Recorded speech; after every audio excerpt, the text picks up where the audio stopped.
আমি এই যে ক্রাইসিস মোমেন্টে এত ছাত্র আন্দোলন লিড করেছি, জামাতের শিবিরের কারোর সাথে আমার কখন আন্দোলন সংগ্রাম নিয়ে আলাপ আলোচনা নেই। তারা যেহেতু কোরআন হাদিসের রেফারেন্স মাঝে মাঝে দিয়ে থাকেন, তাই আমি একটি আয়াত দিয়ে আমি তাদেরকে বলতে চাই, যেটি সূরা বাকারাতে বলা হয়েছে, ওয়ালা তালবিসুল হক বিল বাতিলি ওয়া তাকমুতুল হককে ওয়া আনতুম তাআলামুন।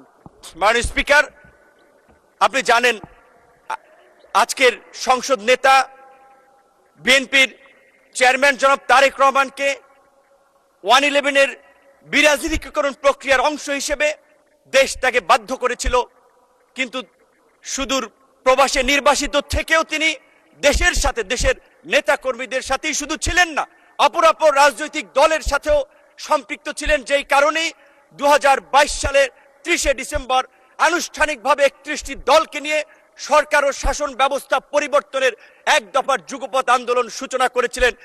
এবং আজকের আমাদের বন্ধুরা যে সংস্কারের কথা বলছে, সেই সংস্কার আমরা 2022 সালে 31 দফা রাষ্ট্র সংস্কারের রাষ্ট্র সংস্কারের সেই রূপরেখা দিয়েই আমরা আন্দোলন করেছিলাম। এমনকি এই 24-এর গণ অভ্যুত্থানের পূর্বেও আমাদের আজকের অনেক সংসদ সদস্য এবং সেই সময়ের আন্দোলনের বন্ধুরা আমাকে দায়িত্ব দিয়েছিলেন, বলেছিলেন আপনি কনফার্ম করেন এই আন্দোলনে বিএনপি আমাদের সাথে আছে, সাপোর্ট করবে, তবেই আমরা এক দফাতে আমরা যেতে পারি। তারই ধারাবাহিকতায় আমি যেদিন গ্রেপ্তার হই 19শে জুলাই দিবাগত রাত 20 তারিখে পড়ে গেছে, সেদিন আজকের আমার ডান পাশে বসা মাননীয় তথ্যমন্ত্রী জহিরুদ্দিন স্বপন তার মোবাইল ফোনে আমির খসরু মাহমুদ চৌধুরী, বিএনপির প্রেস উইং এর কর্মকর্তা সাইরুল কবিরের মাধ্যমে বিএনপির মহাসচিব, আজকের এলজিআরডি মন্ত্রী, তাদের সাথে কথা বলি। হেফাজতের নেতা থেকে শুরু করে অন্যান্য রাজনৈতিক দলের নেতৃবৃন্দের সাথে যোগাযোগ করেছিলাম।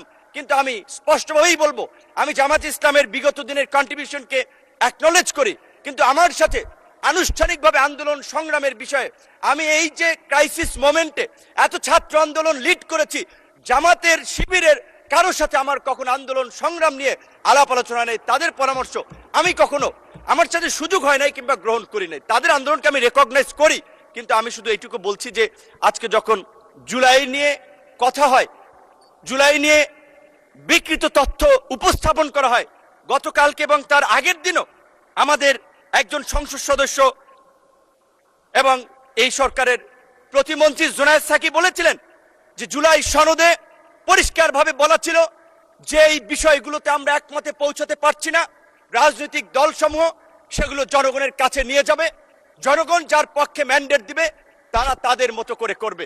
তো আজকে জুলাই সনদ যে ইস্যুতে বিএনপির দ্বিমত ছিল, নোট অফ ডিসেন্ট ছিল, সেটা বিএনপি বাস্তবায়ন করবে, এটাই স্বাভাবিক। কিন্তু এটাকে মিথ্যা, সত্যের সাথে মিথ্যাকে জড়িয়ে আমি মনে করি এই অপপ্রচার অন্তত আমাদের বিরোধী দলের বন্ধুদের করা উচিত নয়।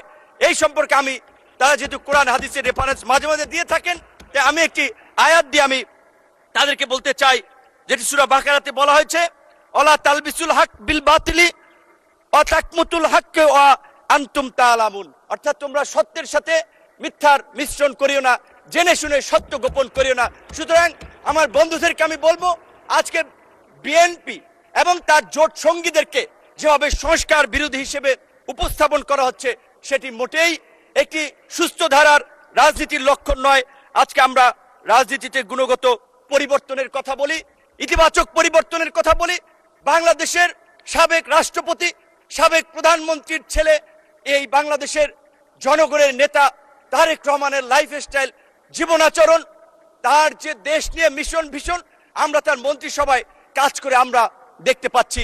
তাই আমি আমার বিরোধী দলের বন্ধুদেরকে বলবো, আপনারা তর্কের খাতিরে তর্ক, বিরোধিতার খাতিরে বিরোধিতা না করে আল্লাহর রাস্তে এই 5 বছর এই সরকারকে গঠনমূলক সমালোচনা এবং ইতিবাচক পরামর্শের মাধ্যমে সহযোগিতা করুন। ইনশাআল্লাহ আমরা তারেক রহমানের নেতৃত্বে আগামী 5 বছর এই দেশকে একটি অনন্য উচ্চতায় এগিয়ে নিয়ে যাব। আমি শুধুমাত্র আমার কথাটা শেষ করতে চাই রবার্ট ফ্রস্টের কবিতার 2-3টি লাইন দিয়ে, the woods are lovely, dark and deep, but I have promised to keep, and miles to go before I sleep, and miles to go before I sleep. ধন্যবাদ সকলকে।